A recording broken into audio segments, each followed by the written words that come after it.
তোমাদের সবাইকেই happy new year জানাই। আর দেখো আমার হাতের যে মাছটা রয়েছে সেটা হয়তো তোমরা অনেকেই চেনো। আমার কাছে একটু নতুন নতুন লেগেছে, তবে আমি বাজারে এটা জানলাম এটাকে খয়রা মাছ বলে। যাই হোক, মাছটা পছন্দ হলো, নিয়ে এলাম। আর আজকে ব্লগটা আমি রান্নার ওপরেই দিচ্ছি। আর সারাদিনটা আমার কীরকম কাটলো সেটা তোমাদেরকে একটু ব্লগের মাধ্যমে শেয়ার করছি। দেখো, এখন কড়াইয়ে তেল গরম হওয়ার পর শুকনো লঙ্কা ফোড়ন দিয়ে আমি কয়েকটা সবজিকে বেশ ধুয়ে কেটে পরিষ্কার করে নিয়ে এখন দেখো নুন হলুদ দিয়ে একটু ভেজে নিচ্ছি। আর ডান দিকে রয়েছে একটা শাককে আমি ধুয়ে নিয়ে নিচ্ছি। দেখেও অনেকে বুঝতে পারছো যে হ্যাঁ, কি শাক রান্না করছি। তোমরা মূলো কেনো, কি শাক থাকলে মূলোগুলো ফেলে দাও, আমি কিন্তু ফেলি না। দেখো, সেটাকে আমি বেশ সুন্দর করে নানান রকম সবজি দিয়ে এটা একটা ঘন্টর মতন করে নিলাম। এরপর ওই মাছটা দেখিয়েছিলাম সেই মাছটাকে কেটে ধুয়ে পরিষ্কার করে ভেজে নিলাম। তারপরে রাঁধুনি ফোড়ন দিয়ে বেগুন দিয়ে ওই রেসিপিটা সেরে ফেললাম। এখন দেখো টমেটো, ক্যাপসিকাম, পেঁয়াজ আমি একটু ভেজে নিচ্ছি।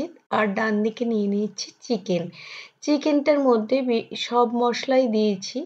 আর এক্সট্রা একটু দই দিয়েছি, দই দিয়ে আর ওই মশলা দিয়ে একটু ভালো করে ম্যারিনেট করে রাখবো।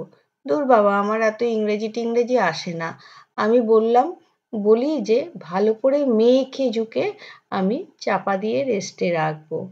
আর সেই রাখার পরই ওই চিকেনের মধ্যে যে মশলাটা ঢুকে যাবে তাতে কিন্তু স্বাদ দ্বিগুণ বাড়িয়ে দেবে। দেখো, আমার মাখাজোখা প্রায় শেষ হয়ে গেছে। এরপরে আমি একটা পাত্র দিয়ে আমি ঢাকা দিয়ে দেবো। ঢাকা দেওয়ার পর আমি এই যে মশলাটা করে নিচ্ছি, এই মশলাটা আমি ওর ওপরেই আমি আবার এই চিকেনগুলোকে দিয়ে দেবো। এই মাখাজোখা চিকেনগুলোকেই দিয়ে দেবো। দিয়ে দেওয়ার পর হালকা এদিক ওদিক একটু নাড়তে থাকবো। নাড়তে নাড়তে যেহেতু সব মশলা দেওয়া আছে, সেহেতু দেখো নাড়তে নাড়তে একটা তেল ছেড়ে বেরিয়ে এসছে। সেটাও তোমাদেরকে একটু দেখিয়ে দিচ্ছি। তেল ছেড়ে বেরিয়ে আসছে। এরপর আমি কিন্তু এই চিকেনের যে জলটা দেবো সেটা একটু গরম জল দেবো। আর সেই গরম জলটা আমি দিয়ে দিলাম। চিকেনের ঝোলের মতন হয়ে গেছে। এরপর আমি এটাকে ফুটতে দেবো। ফুটতে দিয়ে আমি চাপা দিয়ে দেবো। চাপা দেওয়ার পর আমার দুপুরের রান্না হয়ে গেছে। এবার চলো যাই একটু বেরিয়ে আসি। শীতকাল মানেই তো এখানে ওখানে বেড়ানো। দুপুরে তাড়াতাড়ি রান্না বান্না করে এই বেরিয়েছি। আর শীতকাল মানেই রাস্তাঘাটে যানজট, ভিড়, মানে প্রত্যেককেই বেরোলে ভালো হয়। সত্যিই তো মনের একটা অন্যরকম চেঞ্জ আনতে গেলে একটু বেরোতে হয়। আমিও বেরিয়ে পড়েছি, তবে খুব বেশি দূর যাইনি। লোকাল জায়গাতেই গেছিলাম। আমি টোটো নিয়ে গেছিলাম। দেখো, এই মুহূর্তে চলে এসেছি একটি মন্দিরে। সেই মন্দিরে দেখো রাধাকৃষ্ণের সুন্দর মূর্তি রয়েছে। আর সেই মূর্তির সামনে সবাই দেখো হাত তুলে নাচ করছে। আর তার মধ্যে আমিও আছি। আরতি চলছে।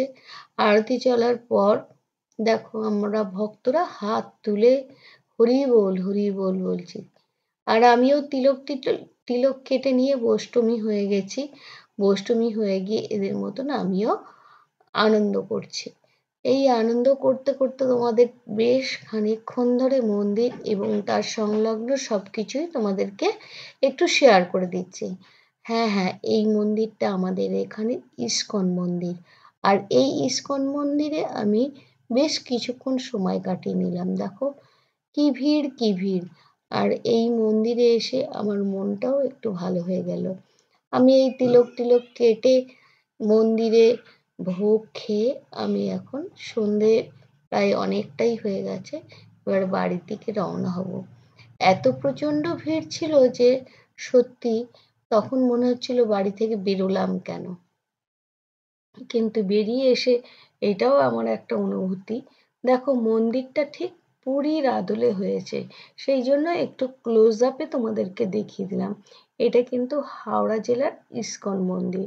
মাঝে মাঝেও আমাকে একটু ভিডিওর মধ্যে রাখছি। আর এটা হচ্ছে নিচে এই মন্দিরের যে এক একটা পর্বে এক এক রকম মানে এটা আরতির পর্ব চলছে, কোনো সময় ভোগ আরতির হয়, সেই সময়টায় এই নাচ গানটা হয়। যে সময়টা তোমাদেরকে শেয়ার করছি এখন হচ্ছে আরতির প্রোগ্রাম চলছে। এই আরতির প্রোগ্রাম দেখে আমরা নিচে নেমে বাড়ি যাব। এই দেখো, কিন্তু এই আরতির প্রোগ্রাম দেখার পর এখানেও এই ভক্তরা দের সঙ্গে এই কর্তৃপক্ষ যারা এই ইস্কন মন্দিরে আছে তারাও কিন্তু সেই মায়াপুর ইস্কনের মধ্যে এইভাবে একটু নাচ টাচ করছে, সেটা একটু ক্লোজ আপে তোমাদেরকে একটু দেখিয়ে দিচ্ছি। আর সেটা বেশ অনেকক্ষণ ধরে কিন্তু আমি ভিডিওটা করে নিলাম, কারণ আমার এটা কিন্তু দেখতে বেশ ভালো লাগছিল। আর এই নাচ করতে করতে অনেক ভক্তই কিন্তু এদের এই পায়ের তালে তাল মিলিয়ে নাচছিল, যার জন্য এই পায়ের যে সুন্দর তাল দিচ্ছে সেই তালটা আমি একটু ক্লোজ আপ করেছি। আর দেখো হাত তুলে সত্যি কি ভক্তের মানে ভগবান ভক্তের যে মিলন জায়গা বা মিলন ক্ষেত্র সত্যি অপূর্ব হয়ে উঠেছে। এই ভক্তদের ঢলে এদেরও এনার্জি বেড়ে গেছে যে যেভাবে নাচ করছে। এই নাচ দেখতে দেখতে আমি অনেকক্ষণ সময় কাটিয়ে নিলাম। আর বাঁ দিকে দেখো প্রভুপাদের এই মূর্তি রয়েছে। আর প্রভুপাদেরকে সামনে রেখে সাক্ষী রেখে ভক্তদের এই গান নাচ চলছে। আর চলতে চলতে আমিও একটু ভিডিও করে নিলাম। চলে একটু এদের গানটা শুনে নিই।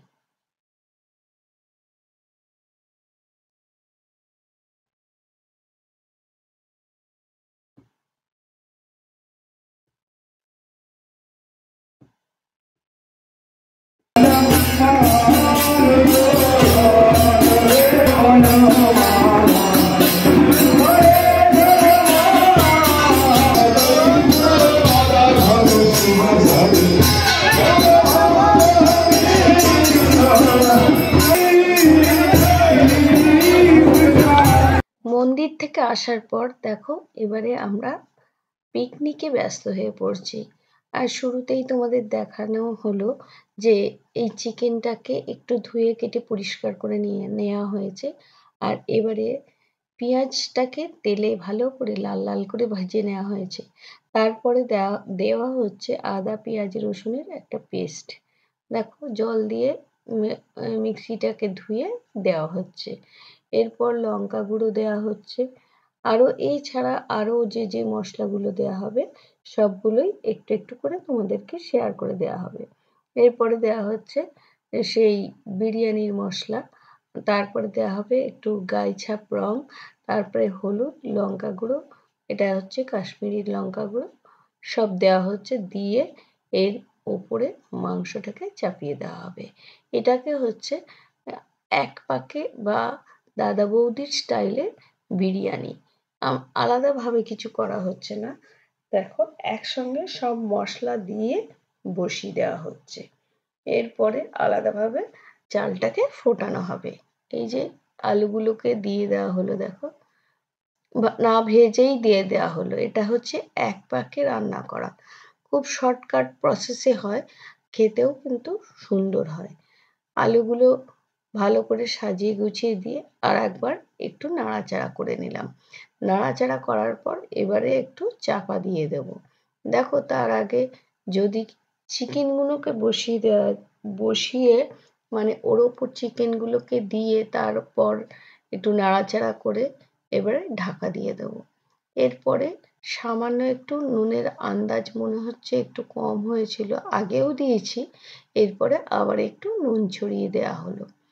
দেওয়ার পর এ হালকা হাতে একটু নেড়ে আবার এবারে চাপা দিয়ে দেবো। দেখো চাপা দেওয়া হয়ে গেছে। এদিকে বিরিয়ানির চালটা আর ফোটানো দেখালাম না। বিরিয়ানি আমার চাল দিয়ে মশলা দিয়ে রেডি করা হয়েছে। এবারে দেখো সবাই মিলে খাবো, তার একটু তো সময় লাগবে, সবাই ঘুমিয়ে পড়েছে। এবারে পাশের শীতকাল মানেই পিকনিক, পাশের মাঠেই দেখো এদের নাচ গান চলছে।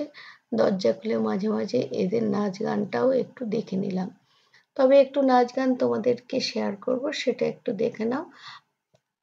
আর খাওয়া দাওয়াটা আমি আর দেখালাম না। আমাদের সারাদিন আজকে এইভাবে কাটলো, বেশ আনন্দেই কেটেছে। মানে হ্যাপি নিউ ইয়ার আমরা সেদিনকে না পালন করলেও আর আমরা যেদিন পালন করেছি সেটা কিন্তু খুবই হ্যাপি হয়েছি। Thank you.